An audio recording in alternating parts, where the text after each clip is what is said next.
Hi, താഴത്തെ ചേച്ചിനെ മനസ്സിലായല്ലോ അല്ലേ? കഴിഞ്ഞ കുറച്ച് ദിവസമായിട്ട് എയറിലായിരുന്നു. ഇപ്പൊ താഴെ ഇറങ്ങി വന്നിട്ട് ഒരു വീഡിയോ ഇട്ടിട്ടുണ്ട്. നമുക്ക് ആ വീഡിയോയിൽ കുറച്ച് ഭാഗങ്ങൾ കണ്ടിട്ട് ആ ചേച്ചി പറഞ്ഞതിലെ ശരി എന്താണ്, അല്ലെങ്കിൽ ഞാൻ പറഞ്ഞത് തെറ്റായി പോയോ എന്നുള്ളത് ഞാൻ അവസാനം പറയാം. നമുക്ക് അതെല്ലാം ചേച്ചി പറഞ്ഞിരിക്കുന്ന വീഡിയോയുടെ കുറച്ച് ഭാഗങ്ങൾ കണ്ടു നോക്കാം. ഹലോ, അങ്ങനെ കുറെ ആയി ഞാൻ വീഡിയോ കണ്ടന്റ് ഒക്കെ ആയിട്ട് വന്നിട്ട് കുറച്ച് കാര്യങ്ങളിലായി പോയി. ഇപ്പം കേരളക്കാരെ മൊത്തം തെറി വിളിച്ചുകൊണ്ടിരിക്കുന്ന ഒരു ആങ്കർ ഉണ്ട്. ആ ആങ്കർ ഞാൻ തന്നെയാണ്. ഒരു പെണ്ണിനോട് ചോദിക്കാൻ പറ്റിയ ചോദ്യമാണോ ഷാലു ചോദിച്ചതെന്ന് അപ്പോ ആങ്കറിന്റെ പേര് അറിയാത്ത ആളുകൾക്ക് പറയാം. ഷാലു എന്നാണ് പറഞ്ഞിരിക്കുന്നത്. ഷാലുവിന്റെ ഭാഗത്ത് നിന്ന് എന്തെങ്കിലും ഒരു തെറ്റുണ്ടായിരിക്കുമെന്ന് ആദ്യം തന്നെ ഒന്ന് മനസ്സിലാക്കിയിട്ട് ഷാലുവിന്റെ വീഡിയോയുടെ ബാക്കി നമുക്ക് കേൾക്കാം. ഷാലുവിന് ഇൻബോക്സിലാണ് കുറെ ആളുകൾ ചോദിച്ചിരിക്കുന്നത്. ഇൻബോക്സിൽ തന്നെയല്ല, കമന്റ് ഒന്നും തുറക്കാൻ പറ്റാത്ത രീതിയിലുള്ള ചോദ്യങ്ങൾ വന്നിട്ടുണ്ട്. 2 ദിവസങ്ങൾക്ക് മുമ്പേ DNA മൂവിയുടെ പ്രൊമോഷന്റെ ഭാഗമായിട്ട് ഹന രജികോശി എന്ന് പറയുന്ന ആക്ട്രസിനോട് ഞാനൊരു ചോദ്യം ചോദിച്ചു. കിടന്നു കൊടുത്താലാണോ സിനിമയിൽ ചാൻസ് കിട്ടുന്നത് എന്ന്. ആ ക്വസ്റ്റ്യന് ഹന കുറച്ചു നേരം മിണ്ടാതിരുന്നു. ഞാൻ റിയാക്ട് ചെയ്തു. നല്ല രീതിക്ക് അതൊരു ക്ലാഷിലോട്ട് പോയി. അവസാനം മൈക്ക് കൂടി എറിഞ്ഞ് ഹനയും അഷ്കറും ഉണ്ടായിരുന്നു ഇന്റർവ്യൂവിൽ. രണ്ടുപേരും കൂടി ഇറങ്ങിപ്പോയ കാഴ്ച നിങ്ങൾ എല്ലാവരും കണ്ടതാണ്. ഒരുപാട് പേര് അത് അപ്പൊ ഞാൻ ആ വീഡിയോ ഇട്ടപ്പോഴും കുറെ ആളുകൾ പറഞ്ഞു, പിന്നെ എന്തിനാണ് അവർ ആ ഇന്റർവ്യൂവിൽ ചെന്നിരുന്നത്? അവർ ചെന്നിരുന്നതിന് ശേഷം അവർക്ക് ഇഷ്ടമില്ലാത്ത ഒരു ചോദ്യം വന്നപ്പോൾ അവര് ഏറ്റവും നല്ല മര്യാദയിൽ തന്നെ മൈക്ക് ഊരിയിട്ടേച്ച് ഇറങ്ങി പോവുകയാണ് ചെയ്തത്. ആ ഇന്റർവ്യൂ കംപ്ലീറ്റ് അല്ല. ആ ചാനലിൽ ഇപ്പോൾ ആ വീഡിയോ ഇല്ല, അത് ഡിലീറ്റ് ആക്കി കളഞ്ഞിട്ടുണ്ട്. അവര് അങ്ങനെ ഒരു ചോദ്യം ചോദിച്ച് ഇത്രയും പ്രശ്നം ഉണ്ടായിട്ടും ആ വീഡിയോ അപ്ലോഡ് ചെയ്യുകയും അവസാനം അതൊരു ഇഷ്യൂ ആയി കഴിഞ്ഞപ്പോൾ അത് ഡിലീറ്റ് ചെയ്യുകയും കളയുകയും ചെയ്തിട്ടുണ്ട്. അപ്പോൾ അവതാരിക ചോദിച്ച ചോദ്യം മനസ്സിലായല്ലോ. ഒരു ചോദ്യം ചോദിച്ചു, നിങ്ങൾ കിടന്നു കൊടുത്തിട്ടാണോ സിനിമയിൽ അവസരം കിട്ടിയത് എന്നാണ് ആ ചോദ്യം ചോദിച്ചത്. ആ ചോദ്യം ക്ലിയർ ആയിട്ടൊന്ന് നിങ്ങൾ എല്ലാവരും മനസ്സിൽ വെക്കുക. അപ്പോൾ ആ പെട്ടെന്നൊരു ചോദ്യം കേട്ടപ്പോൾ ആ സിനിമയിൽ അഭിനയിച്ച ആ നടിക്ക് തിരിച്ച് മറുപടി ഒന്നുമില്ലായിരുന്നു. കൂടെ അഭിനയിച്ചയാള് ഒരു സഹപ്രവർത്തകയോടൊരു ചോദ്യം ചോദിച്ചപ്പോൾ തീർച്ചയായിട്ടും റിയാക്ട് ചെയ്യാനായിട്ട് അഷ്കർ സൗദൻ എന്ന് പറയുന്ന കൂടെ അഭിനയിച്ച നടന് തീർച്ചയായിട്ടും തോന്നിയിരിക്കും. ഞാനാണെങ്കിൽ അങ്ങനെ ചോദിക്കും. എന്റെ കൂട്ടത്തിൽ ഒരു പെൺകുട്ടിയോട് ഒരാൾ വന്ന് വെച്ച് അനാവശ്യം പറഞ്ഞാൽ ഞാനത് റിയാക്ട് ചെയ്യും. അത് തന്നെയാണ് അഷ്കറും ചെയ്തിരിക്കുന്നത്. കാണാൻ ചോദിച്ചാൽ എന്റെ അടുത്ത് വന്നിട്ടുണ്ടായിരുന്നു. അത് പ്രാങ്ക് ആയിട്ടുള്ള കണ്ടന്റ് അല്ല. ഒരാൾ മൈക്ക് ഊരി എറിയുമ്പോൾ എനിക്ക് അവിടെ ഇരിക്കേണ്ട കാര്യമില്ല. ഞാനും പറഞ്ഞിട്ടുണ്ട്, പ്രാങ്ക് ആയിരുന്നില്ല, കാര്യമില്ല. പക്ഷെ മീഡിയയിൽ ഇത്ര ആളുകൾ കാണുന്നുള്ളതുകൊണ്ടാണ് കുറെ സംയമനം പാലിച്ചും ഞാൻ പിന്നെ അവിടെ ഇരുന്നത്. ഞാൻ എന്തുകൊണ്ടാണ് ആ ചോദ്യം ചോദിച്ചതെന്ന് പലരും എന്നോട് ചോദിച്ചിട്ടില്ല. എന്ത് വൃത്തികെട്ട ചോദ്യമാണെന്ന് ചോദിക്കുമ്പോഴും ഷാലു എന്തോ ആ ഒരു ഇന്റർവ്യൂ കണ്ടവർക്ക് മനസ്സിലാവും ഈ പറയുന്ന അവതാരിക ഒരു തരത്തിലുള്ള സംയമനവും പാലിച്ചിട്ട് അവരുടെ ഒരു സംസാര രീതി, വന്നിരിക്കുന്ന ഒരു ഗസ്റ്റിനോട് സംസാരിക്കേണ്ട ഒരു രീതിയുണ്ട്. കാരണം വന്നിരിക്കുന്നത് ഒരു ഗസ്റ്റ് ആണ്, നിങ്ങളുടെ അതിഥിയാണ്.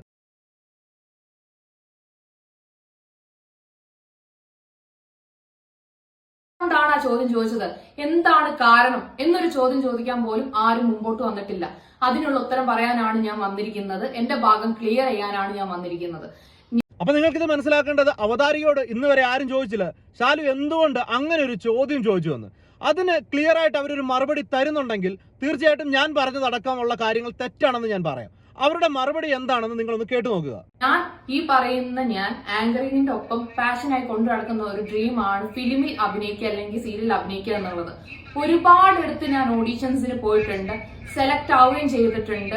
ഈവൻ ഡേറ്റ് വരെ പറഞ്ഞു വെച്ചിട്ട് ലാസ്റ്റ് മിനിറ്റ് ആവുമ്പം അഡ്ജസ്റ്റ്മെന്റ് കോളുകൾ എനിക്ക് വന്നിട്ടുണ്ട്. അങ്ങനെ ഡ്രോപ്പ് ചെയ്തതാണ് ഈ ഒരു ഫീൽഡിന്റെ ഒരു അഭിനയിക്കുക എന്നുള്ള ഫീൽഡിൽ ആ ഡ്രീം തന്നെ ഞാൻ ഒഴിവാക്കിയത്. അതുകൊണ്ടാണ് ഞാൻ ഇന്നൊരു വ്യക്തിക്ക് അറിയപ്പെടുന്ന പല ആളുകളിൽ നിന്നും ഡയറക്റ്റ് ആ ചോദ്യങ്ങൾ വന്നിട്ടുണ്ട്. എനിക്ക് മാത്രമല്ല. അപ്പോ ഈ പെൺകുട്ടി ഒരുപാട് സിനിമകളിൽ അഭിനയിക്കാനായിട്ടും സീരിയലിൽ അഭിനയിക്കാനും ഒക്കെ ഡ്രീമായിട്ട് കൊണ്ടു നടന്നിരുന്ന ഒരാളാണ്. കുറെ ഓഡിഷനുകളിൽ പങ്കെടുത്തു എന്ന് പറയുന്നുണ്ട്. പക്ഷേ ഈ ഓഡിഷനുകളെ എല്ലാ ആളുകളും ഈ പെൺകുട്ടിനെ വിളിച്ചിട്ട് കൂടെ കിടക്കാമോ എന്നോ അല്ലെങ്കിൽ അഡ്ജസ്റ്റ് ചെയ്യാമോ എന്നോ ചോദിച്ചിട്ടുണ്ടോ എന്നോ ആ കുട്ടി പറയുന്നില്ല. ഇൻ കേസ് അങ്ങനെ ഒരു ചോദ്യം ഇതിനു മുമ്പ് ചോദിച്ചിട്ടുണ്ടെങ്കിൽ സ്വന്തമായിട്ട് യൂട്യൂബ് ചാനലുള്ള ഫേസ്ബുക്ക് പേജുള്ള ആളാണ് ഈ പെൺകുട്ടി. ഒരിക്കലെങ്കിലും എവിടെയെങ്കിലും ഇതിനെക്കുറിച്ച് സംസാരിക്കാൻ നിങ്ങൾക്ക് സാധിച്ചിട്ടുണ്ടോ? ഒരിടത്തും നിങ്ങൾ ഇന്ന് വരെയും നിങ്ങൾക്ക് ഇങ്ങനെ ഒരു അനുഭവം ഉണ്ടായിട്ടുണ്ടെന്നോ? ഞാനിത് പറയാൻ കാരണം എന്താണെന്ന് അടുത്ത സംസാരം നിങ്ങൾക്ക് കേട്ട് കഴിയുമ്പോൾ മനസ്സിലാവും. ബാക്കിയും കൂടെ നമുക്ക് കേട്ടിട്ട് ബാക്കി പറയാം. ഒരു 10 പെൺപിള്ളാരോട് ചോദിച്ചു കഴിഞ്ഞാൽ, ഈ ഒരു ഡ്രീമുമായിട്ട് പോകുന്ന 10 പെൺപിള്ളാരോട് ചോദിച്ചു കഴിഞ്ഞാൽ അവരുത്തരം പറയും, യെസ്, ഞങ്ങൾക്ക് ഇങ്ങനെ ഒരു ചോദ്യം ഒരിക്കലെങ്കിലും നേരിടേണ്ട വന്നിട്ടുണ്ടെന്നുള്ളത്. ഈ പെൺകുട്ടി ഇപ്പോഴും പറയുന്നത് എല്ലാവരും അങ്ങനെയല്ല എന്നാണ്. അതിൽ കുറച്ച് ആളുകൾ അങ്ങനെ സംസാരിച്ചിട്ടുണ്ട്.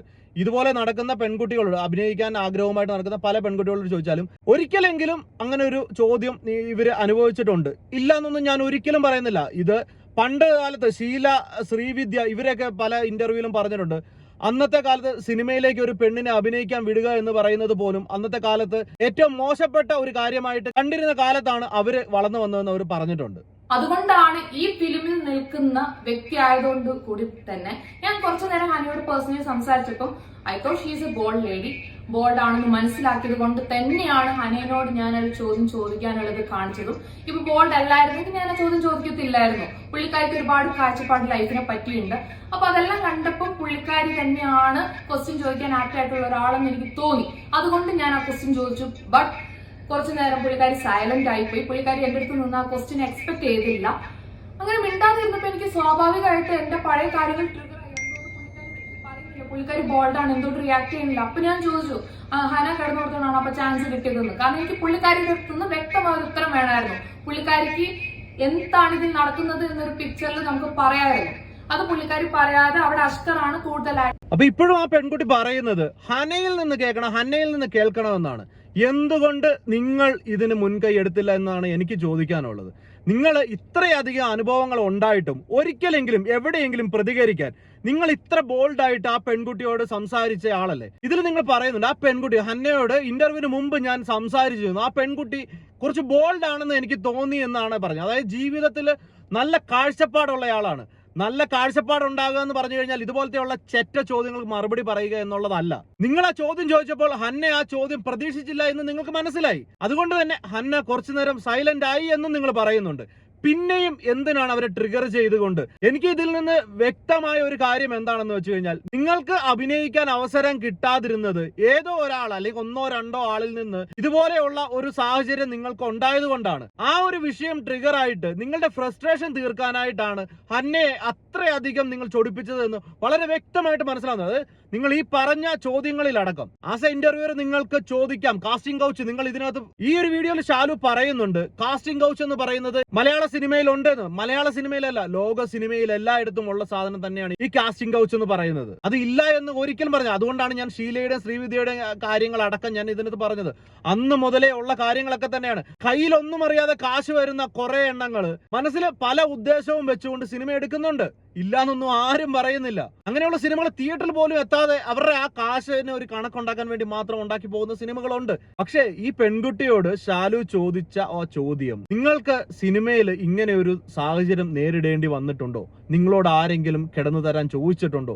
അഡ്ജസ്റ്റ്മെന്റിനായിട്ട് നിങ്ങളോട് സംസാരിച്ചിട്ടുണ്ടോ എന്ന് ഏറ്റവും മാന്യമായ രീതിയിൽ ഈ ചോദ്യത്തിനെ ചോദിച്ചിരുന്നുണ്ടെങ്കിൽ, നിങ്ങൾ ഈ പറഞ്ഞ നിങ്ങൾക്ക് നേരത്തെ ഉണ്ടായ അനുഭവത്തെ കൂടെ ആ ഇന്റർവ്യൂയിലേക്ക് കണക്ട് ചെയ്തുകൊണ്ട് നിങ്ങൾക്ക് വളരെ വ്യക്തമായിട്ട് നല്ലൊരു ഇന്റർവ്യൂവും നല്ലൊരു പ്രൊമോഷനുമായിട്ട് ആ ഒരു പ്രോഗ്രാം കടന്നുപോയനെ. പക്ഷെ നിങ്ങൾ സംസാരിക്കുന്ന രീതിയാണ് പ്രശ്നം. അപ്പൊ ഈ പെൺകുട്ടിയുടെ ശരിയായ ഒരു പ്രശ്നം ഇതാണ്. ഇപ്പൊ പറയുന്നില്ലേ, അഷ്കർ ഇതിനെക്കുറിച്ച് കൂടുതലായിട്ട് സംസാരിച്ചു. എന്തുകൊണ്ടാണെന്നാണ് ആ പെൺകുട്ടിയുടെ പ്രശ്നം. ഹന്ന സംസാരിക്കുന്നില്ല. ഹന്ന മെയിൽ ഡോമിനേഷന് വേണ്ടിയിട്ട് സപ്പോർട്ട് ചെയ്യുന്ന ആളാണ്. ശരിക്കും ഒരു ഫെമിനിസ്റ്റ് ചിന്താഗതിയോടുകൂടി ഒരു ചോദ്യം ചോദിച്ചു കഴിഞ്ഞാൽ ഇതിന്റെ അപ്പുറം കിട്ടിയില്ലെങ്കിലേ ഉള്ളൂ. ഇനിയെങ്കിലും നിങ്ങൾക്ക് അവസരം കിട്ടുമോ കിട്ടാതിരിക്കോ, നിങ്ങൾ സിനിമയിൽ അഭിനയിക്കോ, മോഡലിംഗ് നടത്തുവോ, സീരിയലിൽ അഭിനയിക്കോ, നിങ്ങൾ ചെയ്തില്ലെങ്കിലും ഇവിടെ ആർക്കും ഒന്നുമില്ല. പക്ഷെ ഇതുപോലെ ഇന്റർവ്യൂ ചെയ്യാനായിട്ട് ഗസ്റ്റുകളെ കൊണ്ട് വിളിച്ചിരുത്തുമ്പോൾ നിങ്ങൾ ചിന്തിക്കുക, അതും ഒരു പെൺകുട്ടിയാണ്, പരസ്യമായിട്ട് ഇതുപോലെ മോശമായ രീതിയിലുള്ള ചോദ്യങ്ങൾ. നിങ്ങൾക്ക് ആ ചോദ്യങ്ങൾ വളരെ നീറ്റായിട്ട് ചോദിച്ച് തീർക്കാൻ പറ്റുന്ന ഒരു ഇന്റർവ്യൂ ആയിരുന്നു. ഇനിയും ഇങ്ങനെയാണ് സംസാരം എന്നുണ്ടെങ്കിൽ സ്വന്തമായിട്ടൊരു യൂട്യൂബ് ചാനലൊക്കെ തുടങ്ങി അവിടെ വല്ല ഇന്റർവ്യൂ നടത്തി ഇനി മുന്നോട്ട് പോകേണ്ടി വരും. അവസാനം ഈ ഒരു ജോലിയും കൂടെ കയ്യിൽ നിന്ന് പോകും. അതുകൊണ്ട് സംസാരം കുറച്ച് നല്ല രീതിയിലാക്കാം.